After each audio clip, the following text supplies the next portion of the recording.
Good evening, Pretend Football fans. It is PSBN, and we are Pretend Football Now.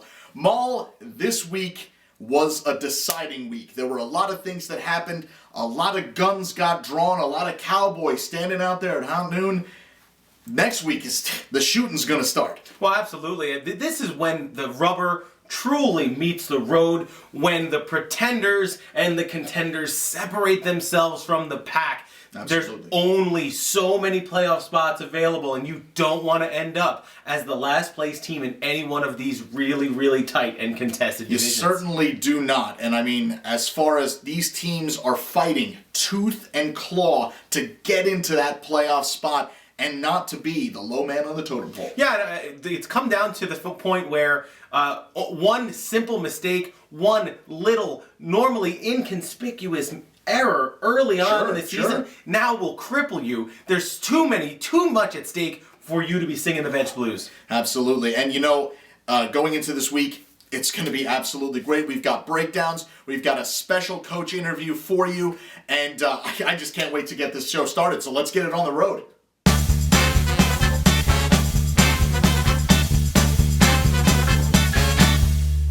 Now, there was a huge matchup between the Division C leading Bill Brunoists defending home turf against a more-than-game Georgia O'Keeffe Vagina Flowers in a very, very high-scoring affair, but in the end, the Brunoists took it down 98-90 and blasted the Blossoms' hope of taking down the division.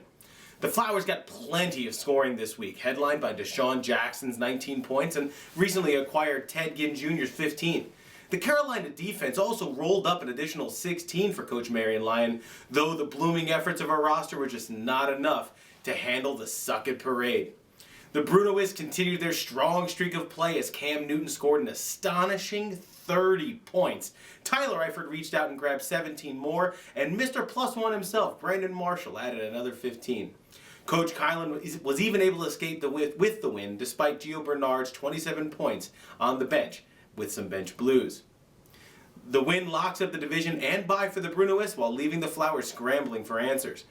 Disappointingly, Joe Flacco tore his knee ligament and will be out for the remainder of the season, leaving the only other quarterback on the Flowers roster is Colin Kaepernick, who, I might add, is also out for the season.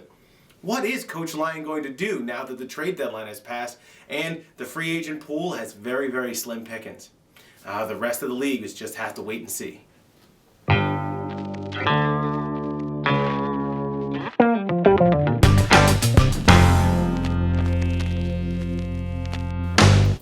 And on the heels of that matchup by Maul, we are here in Coach's Corner. You know, as the regular season begins to wind down, the playoff contenders begin to separate themselves from the playoff pretenders.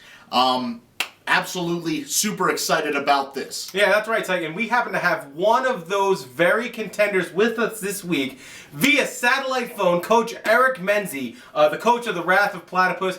Coach, thanks so much for joining us tonight. How are you doing today? Thank you for calling the offices of NJCFSL Professional Football Team Wrath of Platypus. General Manager Mr. Eric Menzie will be with you in a moment. Please hold. Oh, he has. He must have an answering service. Well, while we wait, he's coming off a very powerful two-game winning streak, two wins this week. He's really looking up in the standings. Sure, absolutely. I mean, hey guys, sorry about that. hey, there he is. Well, Coach, how are you doing today? Excellent. You know, we're right off the heels of 4 wins. We're looking at 6 right now. As soon as this finale wraps up this evening, and honestly, we couldn't be more excited. Well, you know, it appears that you are about to close out your 6th consecutive win, and you know, as to pull in a dead heat with the division rivals, the Detroit RoboCops, and the Maplewood Smoke Heaven Bacons. What exactly do you attribute your wild success to? Well, I have to say, after I realized that the season started at week 9, I started setting my lineup, and you know, I realized that you also need a kicker who has a job in very important. National Football Very League. important. Yeah, very important. And that's when I just had a new look. I made a deal with my friend Mr. Pfeiffer and the Cleavers. A move for a lovely man with the name of, Bridgewater, some other guys that I haven't heard of, and also Mason, Crosby, who had a phenomenal week. Very well. That was a good trade by you, and it definitely pulled out a lot of the pulled your team together and really got there. And you certainly made your share of enemies this season. Absolutely. I mean, Coach Kylan Swanson, Coach Onyx Garcia, and of course Dennis. I only make awful trade offers at Deso, to name a few. What would you have to say to your rivals? I'd have to say that they can suck it. I mean, I've been getting shocked all season. It's amazing that I was even able to make the deal with Adesso, a real surgical acquisition for Delaney Walker, which obviously has huge dividends this year. I just have to say, look at the record, look at the surgical acquisitions, look at the waiver pickups of the Titans defense and spending, half the money in the Raffle Platypus, bank account. Sorry, Julie, my assistant on the line. No more money left for the bonus this year. But, these are the sort of things we have to do in order to win a championship and make a late season run. Very shrewd indeed. So we here at PSBN have noticed a disturbing trend in your roster this year. Why is it so hard, or rather, why exactly do you find it so hard to find a starting kicker in today's pretend football? You know what? It's rough, right? I mean, it's really a specialized skill set. We look at some of the amateur soccer leagues. I even walked around in some of the local football squads around here in the neighborhood, and embarrassing. It's really been much harder than I ever expected. So I'm really happy that Coach Pfeiffer reached out, threw me an excellent deal, and it's really reaped some success for the both of us, and I wish him the best in his run as well. Well, I mean, you two have definitely made some massive changes to your roster, and you're both looking up rather right now in the standings. I think you two may both be headed into the playoffs. But I'd like to say thank you again for joining us, Coach. Good luck the rest of the season. Thanks a lot. Oh, wait a second. Eric, can you please ask Mike and Mo to sign something for me? I love him. No, Julie, your obsession with Psych and Mall has to stop, all right? Very flattered. Go answer the phone for me. Well, thank you, Julie. Thanks a lot. I appreciate it. Thank you, right, Coach. I'll make sure that Julie stops stalking you guys. Please do. Well, we have security on watch. Thanks, guys. Thank you.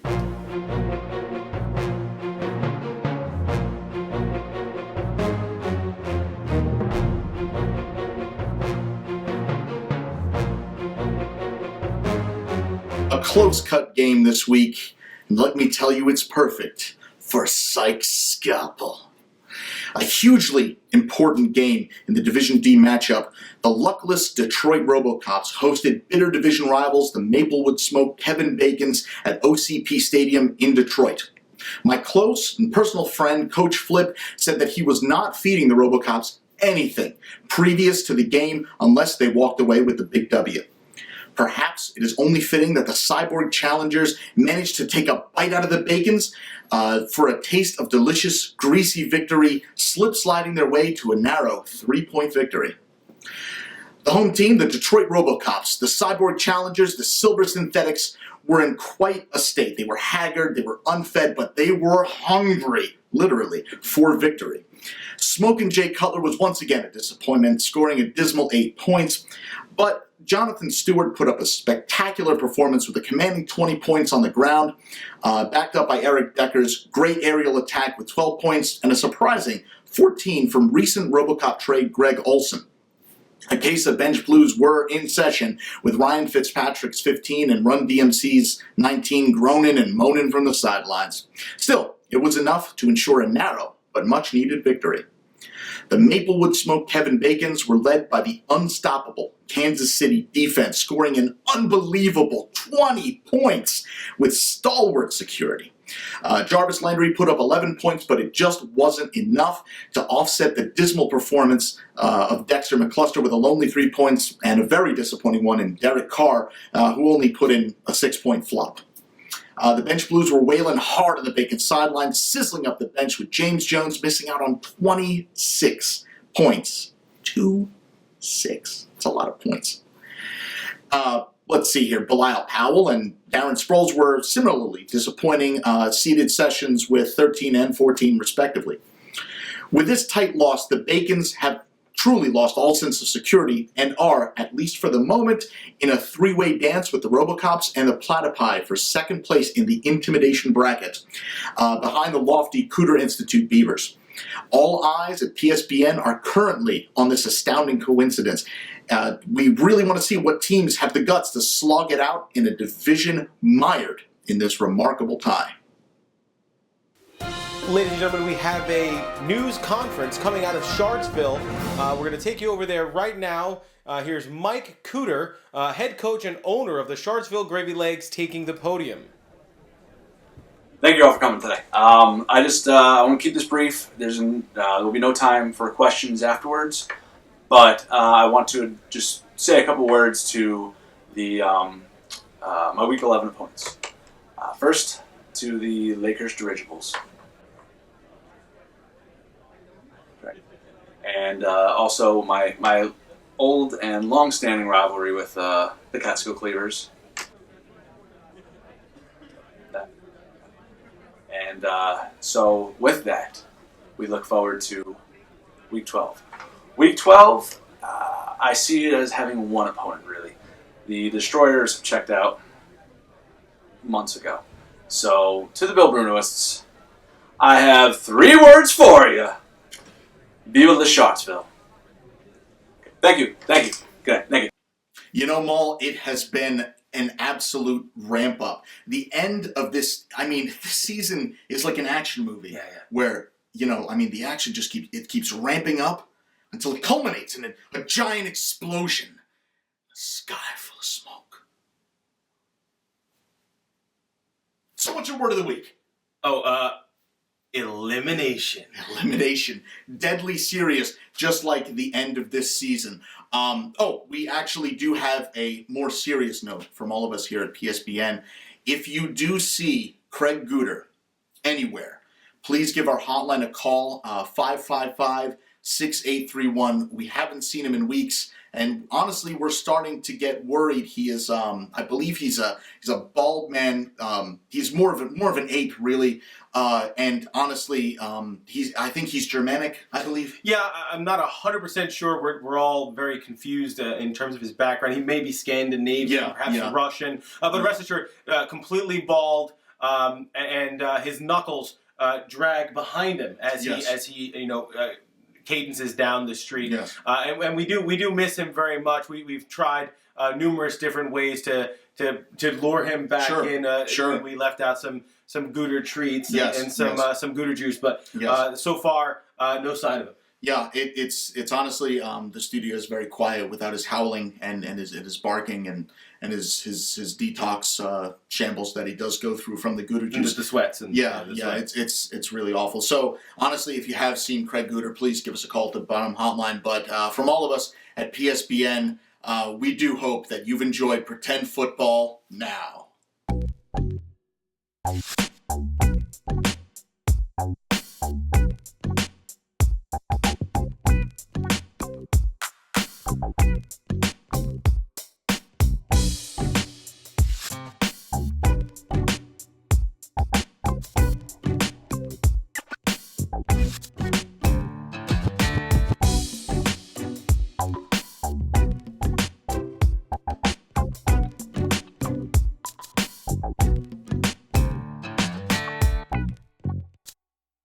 Gooder juice is generally what he responds to best, but he has not.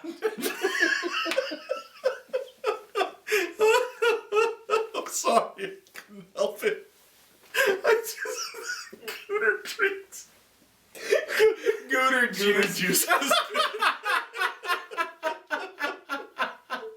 Oh my god.